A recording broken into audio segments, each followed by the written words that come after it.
Баршаңызға қайырлы күн достар, менің каналыма қош келдіңіздер. Бүгін сіздермен бірге қызанақ шырынында қытырлап тұратын, өте керемет әрі дәмді болып шығатын қиярды банкаға жабатын боламыз.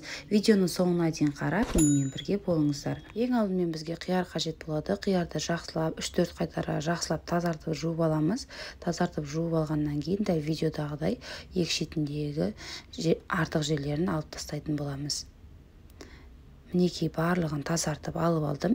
Енді осының үстіне суымызды құямыз. Суымыз толып тұратындай, беті жауып тұратындай етіп 3-4 сағатқа қалдырамыз. Бізге енді қызанақтар қажет болады. Қызанақты да жақсылап жуып тазартып аламыз. Содан соң осындай бөліктерге бөліп алдын ала дайындап аламыз. Енді осы қызанақтарымызды ет тарқыштан, яғни мясорубкадан өткізіп аламыз. Барлығын осылай жақсылап өткізіп аламыз. Үлкен ыдысымызға мясорубкадан өткізілген қызанақты салып аламыз. Жақсылап араластырып отымызға қоямыз. Сол аралықта банкілерімізде стерильдеп аламыз. Крышкаларымызды да 5-10 минут шамасында қайнатып аламыз. Енді бізге хрен жапырағы, осындай үлкен укроптар, болгар бұрышы, ащы бұрыш, чеснок, уксус 70%, сосын лавр жапырағы, қара бұрыш қажет болады. Барлық заттарды алдын ала дайындап аламыз. Содан соң осылай укроп пен хренді банкамызға алып түбіне саламыз. Содан соң осындай 4-5 дана болгар бұрышынан, қалауларыңыз бойынша ащы бұрыштан саламыз. Содан соң сарымсақтан 4-5 данадай саламыз. Сосын қиярларымызды дәл видеодағыдай банкілерімізге толтырып тізіп шығатын боламыз. Дәл осылай толтырып алғаннан кейін бетіне қалған бөліктерін осылай бөліп салып жіберсек те болады. Мінекей барлығын осылай дайындап аламыз.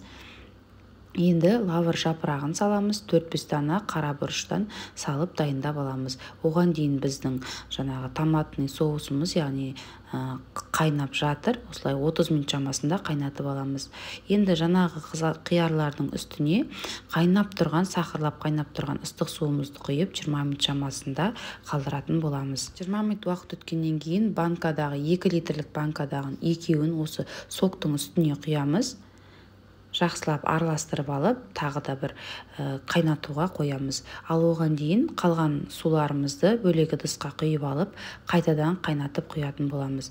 Яғни мен бір рет төгіп тастадым, екінші рет тағы да құйып, екіншісі мәрте осылай тағы да 20 минутқа қалдыратын боламын. Содан соң төгіп тастайтын боламыз. Оған дейін біз томатный жаңағы қызанақ шырынын осылай қайнатып аламыз. Қайнап тұрғаны дұрыс болады. Енді жаңағы суымызды төгіп тастайтын боламыз. Енді бұлар бізге керек емес.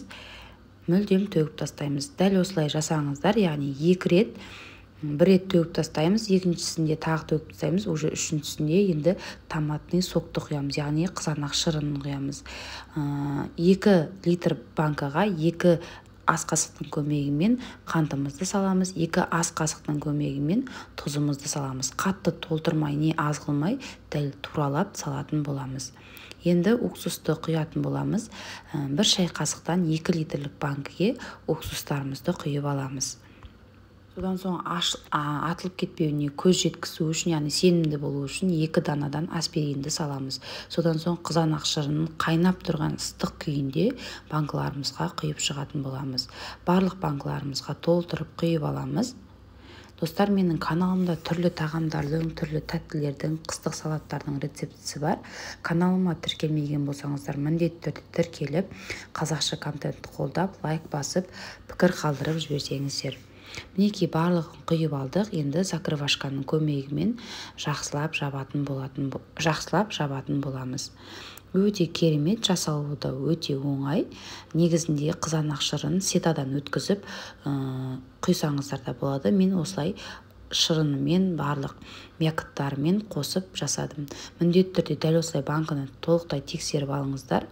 Осымен біздің салатымыз дайын, қыстық өте керемет болып шығады. Міндетті түрде жасап көріңіздер. Сіздермен болған Нұрия Амангелді. Келесі видеода жолыққанша сау болыңыздар.